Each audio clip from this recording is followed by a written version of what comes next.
Beautiful right now, but an alert day's in the forecast for severe weather tonight. I'll have the forecast coming up. Plus, the Badger men's basketball team gearing up for the Big Ten tournament quarterfinals. We are live in Indianapolis with team coverage. This is News 3 Now at noon. Thanks for joining us. We made it to Friday. I'm Josh Spreiter, and we begin with first warn weather. All is calm for now as temperatures reach the 70s today, but some severe weather will be possible across southern Wisconsin later tonight.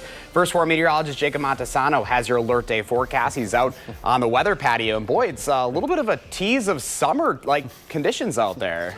Yeah, I'm genuinely kind of warm out here. This is the first time this year I didn't need to bring a jacket out here, and even with that, you know, it's kind of hot out here, although I also am a fan of the cooler weather, but overall, still very nice out here. Now, unfortunately, we do have that alert day tonight, and that will cool things off for tomorrow. This will likely be our first chance of severe weather. Strong winds will be the biggest hazard, up to 60 to 70 miles per hour, and we can't rule out an isolated tornado. But first, it's going to still be very nice throughout the rest of the day. That severe weather won't be till after sunset. Current temperatures right at 70 for Madison, lower 70s for a lot of the area. Record high is 78. I don't think we're going to hit that level quite that high, but still very, very mild across southern Wisconsin. Now, as we take a look at the highs throughout the day, they're going to rise a few more degrees to about, 74, 75 degrees, which will, easily be the warmest day of the year so far. It already is the warmest day. The previous warmest day was Monday, where we hit 67. We've already hit 70 here today.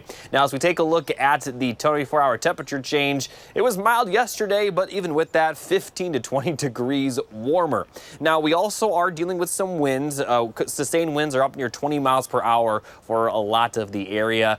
Gusts up near 30 to 35 miles per hour, and it may get a little bit stronger as we head throughout the middle of the afternoon. So I'll talk more in detail about the winds, but especially more in detail about that severe weather. Good news, though, as I mentioned, it'll be after sunset, but I'll talk more about it coming up in just a little bit. All right, Jacob, we'll see you in Maine weather. Thank you. While the Wisconsin men's basketball team's run at a Big Ten tournament title continues in a little more than an hour from now, the Badgers are getting ready for their quarterfinal game against the UCLA Bruins. Our Andrew Banstra is live in Indianapolis ahead of the big matchup this afternoon. Hi, Andrew. Hey, Josh. How you doing? This game in Indianapolis today is going to be a big one. We can look at Wisconsin's win over Northwestern yesterday as a warm-up for the rest of the tournament because although the Badgers did not play their best ball, they did get the win and survived and advanced. They did play UCLA already once this season. They lost to them on the road 85-83 back in late January.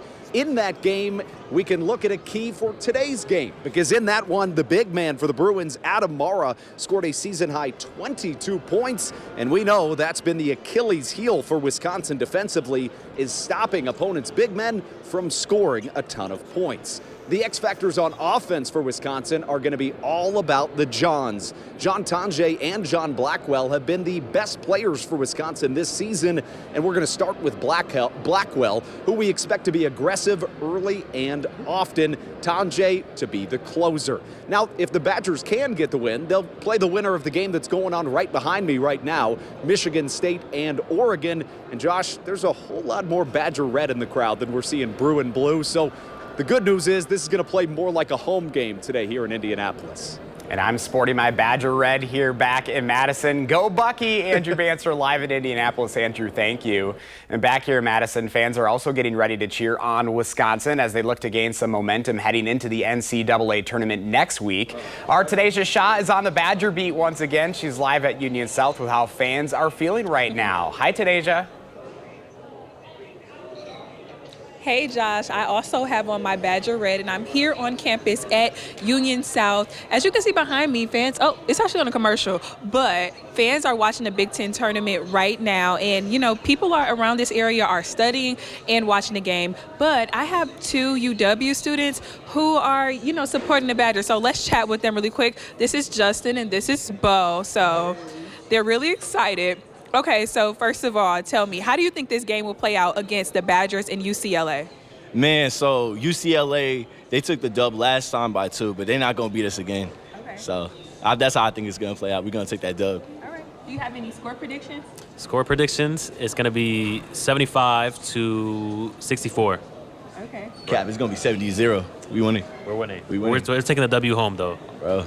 Okay, but ultimately, you think they're going to take home the win? Of course. Okay, and we know the Badgers are in Indianapolis. We need to see some Badger pride. I'm looking around. Everybody's studying, which is good. We're on a college campus, but we need that good spirit. So can I get like a W or something? I need something, some good spirit. I got you. Right. Go Badgers!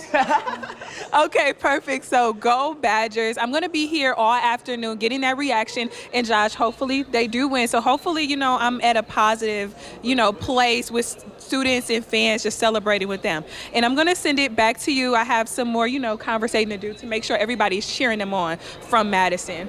Reporting in Madison, Tanasia Shaw, News 3 Now. All right, Tanasia, thank you.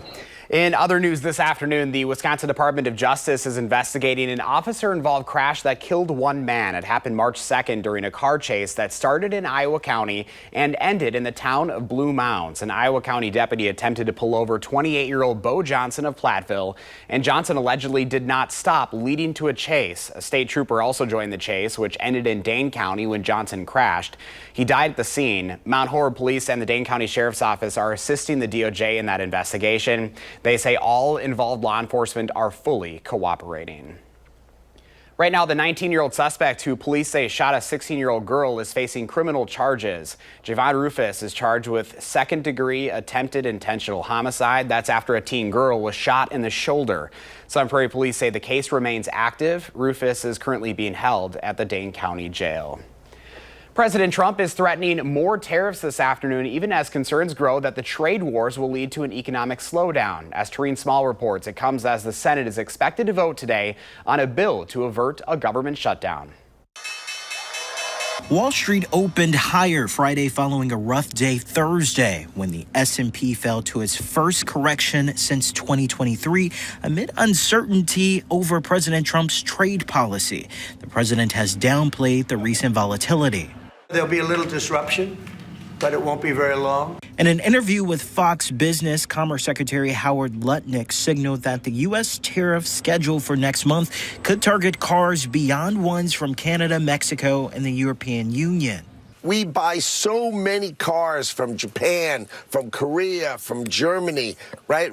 I know we make cars in Canada and Mexico, but it's time to bring that back home. As for the president's threat of a 200% retaliatory tariff on alcohol from Europe if the EU doesn't remove the one on American whiskey, wine sellers are finding it hard to swallow. I think it's going to be catastrophic. The trade moves come as the White House suffered a setback in another area, its efforts to shrink the size of the federal government. A federal judge in Maryland ordered the Trump administration to reinstate thousands of probationary federal workers who were recently fired. A federal judge in San Francisco also issued a similar order. And with the midnight deadline approaching to avoid a government shutdown, Senate Minority Leader Chuck Schumer switched course and announced he will vote for the Republican stopgap measure. While the CR bill is very bad, the potential for a shutdown has consequences for America that are much, much worse. It's not clear how many Senate Democrats will join Schumer in voting yes. Torian Small, CBS News, the White House. Still ahead for us on a Friday afternoon, how much Americans are expected to spend this St. Patrick's Day, plus why some shoppers are now mad at Joann Fabrics as the retailer closes its locations.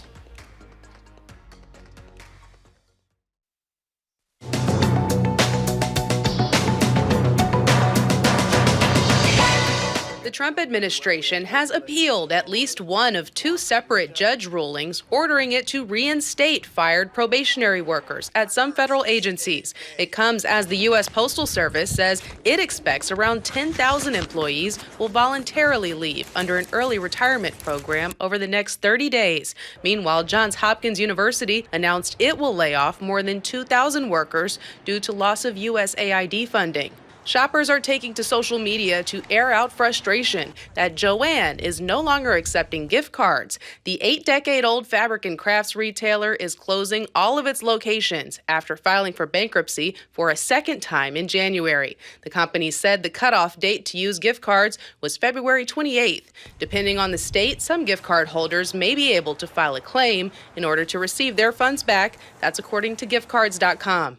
And Americans are expected to spend some serious green this St. Patrick's Day. According to a National Retail Federation survey, 61% of Americans will celebrate the holiday, which is on Monday, and spend around $7 billion. 79% say they'll wear green to mark the date, while 30% say they'll make a special dinner. Around 26% plan to party at a bar or restaurant. That's your CBS News Money Watch report. For more, log on to cbsmoneywatch.com. At the CBS Broadcast Center, I'm Jesse Mitchell. Here's the stock report at the noon hour. The Dow is up 637 points, NASDAQ up 410, and the S&P 500 up 102. Our call for action volunteers are in the building taking your consumer complaints and taking action on your behalf. Call for action at 608-270-2833 or submit a claim anytime at channel3000.com/call for action. Pam Yankee has today's farm numbers ahead, plus Jacob's alert day forecast, and later on Live at 4. I'll take you to the annual Pie Day eating contest in the 608.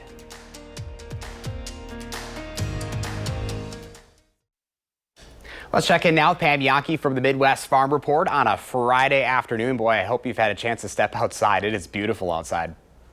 Honestly, there's people running around the building now with shorts on. I mean, that doesn't normally happen for at least another 10 days or so. Yeah, it is beautiful out there. A little bit of a surprise pop-up shower this morning that caught my Sheltie dogs outside, but yeah, we'll take it.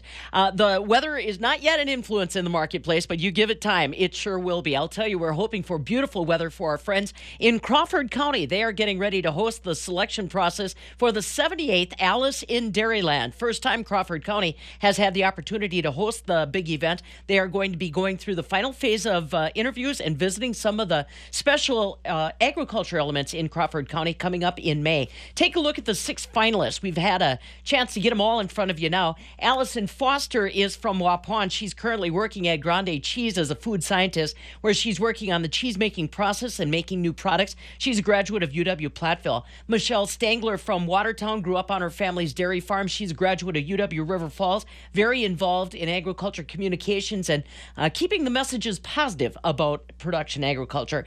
Also just wrapped up, or is wrapping up, as Dodge County's Fairest of the Fair. Michaela Flight from Coloma. Her family's involved in the fruit and vegetable production in the Central Sands area. She also grew up managing the family's ice cream truck as well as fresh produce sales down at the Dane County Farmers Market. She is from Ripon College. Natalie Rowe from Monticello. She's from a 5,000-acre cash crop operation. Graduated from the University of Wisconsin-Madison in December with a bachelor's degree in dairy science and life science communications, now working back at the farm as their social media coordinator. Olivia Lulich, this young lady from Linden Station, currently teaches ag education at Viroqua area schools, graduate of Iowa State University with a degree in ag education. And then Sarah Hagenow from Poinet. She's getting ready to graduate from the University of Minnesota with a degree in agriculture and food business management, very involved in 4-H FFA and the Gopher Dairy Club. So there are your 6 finalists that want to become our next agriculture ambassador as 78th Alice in Dairyland. Crawford County, again, getting ready to be the host. So yesterday we had a good day on dairy. Actually, past couple days we've had good days on dairy. Today, a little bit of a step back going into the weekend. Barrel cheese down 4, $1.69. 40-pound block cheese down 6 1/4, $1.69 1/4. But the double A butter, that's up 1/4 cent today, $2.34 1/4 per pound. And yes, Josh, you're right. If the tempo of my voice escalated and increased just a little bit, it's only because I'm like many on a Friday afternoon. I want to get outside. Oh, some fresh air. Finally, we deserve it. I know. It's going to be muddy paws, but I'll take everything. I know. There's that, too. We got to deal with it, right? We're almost there. All right, Farm Babe, you have a wonderful weekend. See you later, Joshy. Well, that alert day is in the forecast for severe storms later tonight. First Four meteorologist Jacob Montesano is timing it all out for us. Hi, Jacob. Hey, Josh. But even beyond that alert day, I mean, the 7-day forecast is quite ridiculous. I'll just wait till you see it, because there's going to be that S word a little bit later next week, if you know what I mean, after the 70s that we're going to see today and we are seeing right now. But possible severe weather tonight is the big story. We also are going to be pretty windy throughout the weekend. It's windy right now. It's going to be pretty windy tomorrow as well. So here's a look at the alert day information. Strong winds up to around 60, if not 70 miles per hour. Even a few isolated tornadoes are possible. All of southern Wisconsin will be in this alert day, and this will start tonight. Good news is that it will be after sunset. But timing it all, or excuse me, first let's take a look at the severe weather outlook across a large portion of the United States. To the south of us, a very large area of a moderate risk. That includes St. Louis, Memphis, and an enhanced risk also to the south of us. That includes Chicago and the far southern portion of our area, right near that Wisconsin-Illinois border, and the majority of our area under a slight risk, places further off to the north under a marginal, but everyone expected to see severe weather tonight, or at least the chance of severe weather. So timing it all out, rain will really begin to move into southwestern Wisconsin around 9 to 10 p.m. And as we get throughout the evening into the later overnight hours, the rain will continue to push off to the east and northeast. Best chance for those storms in Madison will be around 11 p.m. to 1 a.m. Probably right around midnight might be the bullseye spot. And areas just to the east will obviously see that a little bit later, around 1 a.m., and most of it looks to clear out by around 2 a.m. Eastern counties could see some lingering showers, but everyone is expected to see the severe weather clear out by Saturday morning. We could continue to see some shower activity Saturday, but that first line of storms, that will be the only chance of severe weather. But that line is expected to bring very strong winds. There's a high risk for that. As far as the other risks, the tornado risk is not zero, and it just takes one isolated tornado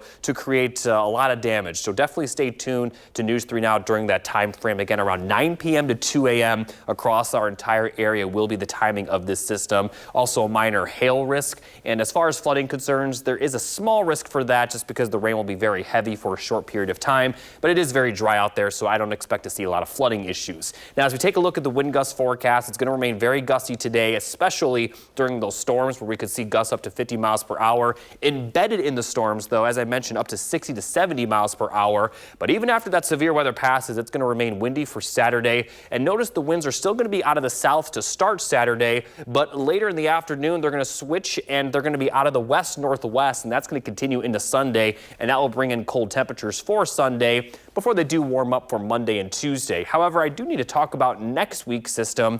Not expected to bring severe weather, but Wednesday afternoon, we're expecting rain to move into the area, and temperatures will be rather cool on Wednesday, and they're going to continue to fall for Wednesday night, and we will see that rain transition into snow. Looks pretty likely that that will happen, and we could even see some snow accumulation. Very unclear how much we will see, just because the ground is obviously very warm, and although it will be cold enough for snow to be falling, I don't expect there to be a ton of accumulation just because a lot of it will probably melt on contact, but we'll focus more on that system as it gets closer. Overall, just a very, very wild next 7 days where we're going to feel like summer today, rain tonight, that spring severe weather, and then we're going to be back to winter by Wednesday night and Thursday morning. We'll be right back.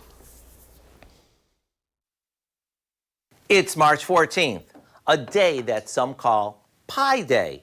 Now, when I say pi, I'm talking about pi as in the kind you may remember back in math class. You know, pi equals 3.14, which is part of a mathematical equation to figure out the circumference of a circle. And as you've probably noticed from watching us over the years, here in the test kitchen, we love to celebrate just about anything. So in celebration of this pie, what do you say we make a lemony pie that adds up to lots of tasty goodness? All we have to do is combine some sugar with a few eggs, a bit of melted butter, a splash of milk, a couple of tablespoons of yellow cornmeal, some freshly squeezed lemon juice, a little flour, and a bit of grated lemon zest. We beat this together and pour it into a deep dish pie plate that we've already lined with a homemade or refrigerated pie crust. Now all we have to do is pop this into the oven until it sets and the top begins to get golden. That's it. Once it cools, you can serve it as is, or how about finishing it off with a bit of whipped cream to make it doubly delicious? So here's your homework assignment. Go online and get the recipe for our lemon chess pie so you can whip up a pie where the sum of the ingredients adds up to something that's downright awesome. I'm Howard of the Mr. Food Test Kitchen, where today we found a lemony way for you to say, ooh, it's so good. Thanks for joining us this afternoon. We're back with more Alert Day coverage and the latest on the Badgers live at 4.